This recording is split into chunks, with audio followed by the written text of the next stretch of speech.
Bonjour à tous, encore une super journée de novembre alors que nous sommes au mois de juillet. Nous sommes précisément le 6 juillet. Donc ce que je vais vous montrer, c'était comment moi je fais pour avoir de super poireaux à planter. Je suis un petit peu en retard, c'est pas grave, ce sera des poireaux pour cet automne et je ferai bien sûr un semis pour les poireaux d'hiver et les poireaux du printemps. Mais ça c'est un autre sujet. Donc je vous montre en détail comment je m'y prends. Voici mes poireaux. L'idée maintenant, c'est sur un substrat bien humidifié, c'est d'enlever nos poireaux. On va ensuite faire différentes opérations, mais là c'est mes poireaux qui ont été plantés en février. Vous voyez que je dois en avoir une bonne centaine, hein. Je l'ai fait aussi dans ce pot-là, et il y a eu un accident, j'en ai retrouvé aussi dans ce petit pot. Du coup, on va les enlever et on va les individualiser. Je vous montre comment je fais.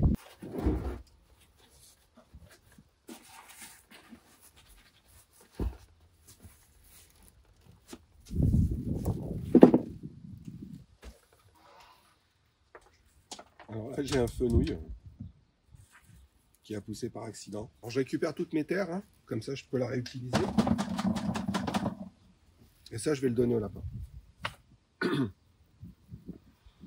Et voilà, l'opération consiste à venir enlever chacun des poireaux.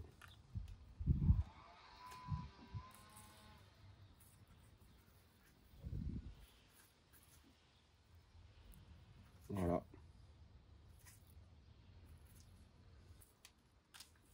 C'est pas compliqué, c'est une culture assez simple. Pour ceux qui n'ont pas le temps, vous trouvez ça dans les marchés ou dans les jardineries. Moi personnellement, je fais tous les ans dans une jardinière de ce type-là et ça marche bien. Et j'ai mes poireaux. Et je vais le refaire, puisque là je vais lancer mes poireaux pour l'hiver prochain et printemps prochain. Donc là je vais relancer une série de la même manière. Et on continue cette opération. Hop là. Pas compliqué. Bien casser les mottes pour ne pas avoir de surprise. Bien séparer les plants. Alors vous voyez que certains sont plus petits que d'autres, mais c'est pas grave.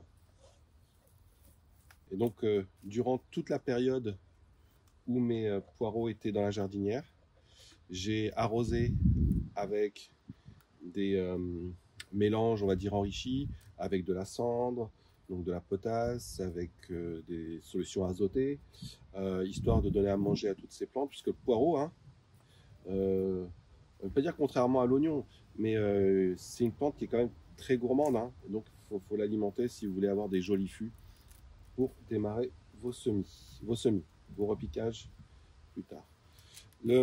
Le fait qu'il soit maltraité, c'est pas très grave, hein. Le poireau supporte très bien, n'hésitez pas. Voilà, bon, alors je continue et je vous reprends après. Bon, voilà, ils ont été tous individualisés, séparés. Ce que j'ai fait, c'est que je les mets dans de l'eau pour bien les nettoyer. Comme ceci. Je vais les laisser comme ça une petite 20 minutes, histoire qu'ils se nettoient. Ils seront plus faciles à manipuler. Voilà, nos poireaux ont égoutté. On va enlever un maximum de terre. L'opération qui suit, c'est d'habiller le poireau. On nous demande de couper un petit peu les racines comme ça et de couper les tiges. Voilà, mon poireau est prêt là à être replanté. Je remonte, j'en prends un, clac, je coupe les cheveux, je coupe un petit peu la tête et mon poireau est prêt. Et je vais faire ça pour l'ensemble de ces poireaux. Voilà, ma mode de poireau est faite, vous avez vu.